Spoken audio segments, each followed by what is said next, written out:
is the official chart. At number 10, every teacher's favourite, the book on the table. We have two forces. We have the normal reaction and we have the weight, mass times gravity. The book is not accelerating and therefore the force acceleration diagram simply looks like this.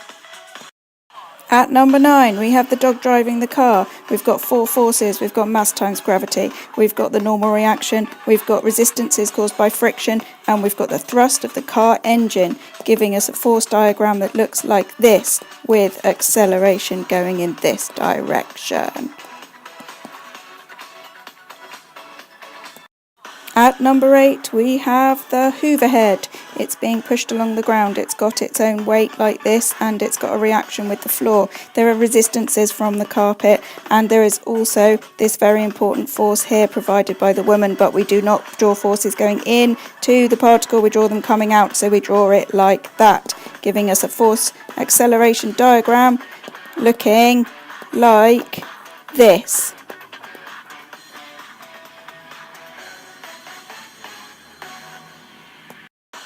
At number 7, it's the cat being pulled along by some mice. We have four forces. We have the weight of the cat. We have the normal reaction between the cat and the floor.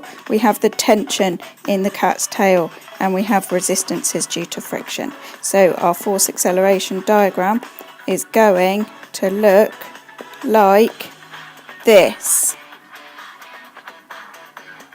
At number 6, it's Finding Nemo. There's just swimming down, just swimming down. There are two forces going down, the mass times gravity, that's the weight of the fish, and the force caused by them swimming down. There is also the force pulling them back up, that's the tension in the rope. And the force acceleration diagram, while they are just swimming down, looks like this.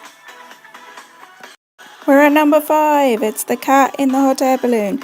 Considering the cat and the hot air balloon to be one particle, we have got a force going down, which is the mass of both the cat and the hot air balloon, and upwards the thrust of the hot air balloon, with acceleration going this way. If we consider the cat on its own, then we have a different mass, just the mass of the cat with the same thrust upwards and the same acceleration. So it depends how you think about it.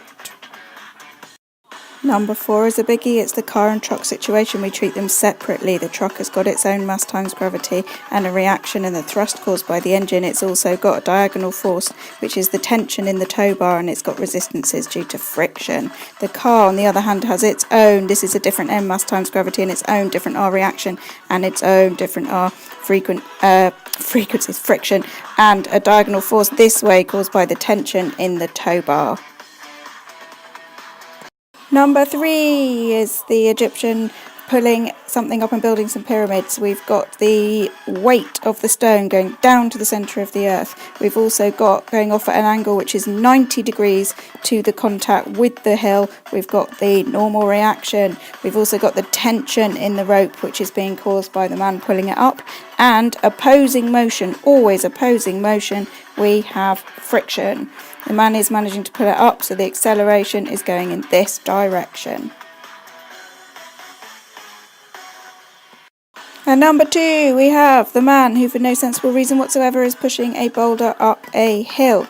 We've got the reaction, the weight of the boulder going down into the centre of the earth. We've got the reaction, which is at 90 degrees to the contact. That's the normal reaction. We've also got the force that the man is providing, but we do not put forces going in to a particle. We draw them out, so we draw it like this. That's the man's thrust pushing it, and we also have opposing and fighting the man, the friction. And finally, at number 1, it's the best one of them all. It's the penguin sliding down a hill. Here is the hill like this at an angle alpha. We have got the mass times gravity, the weight of the penguin, and we have the normal reaction coming off at 90 degrees to the surface. We do not have any friction opposing the motion. That's why he's going so fast, because it is all icy and we are ignoring the friction, and there is nothing pushing him down apart from his own momentum, and so that is the end.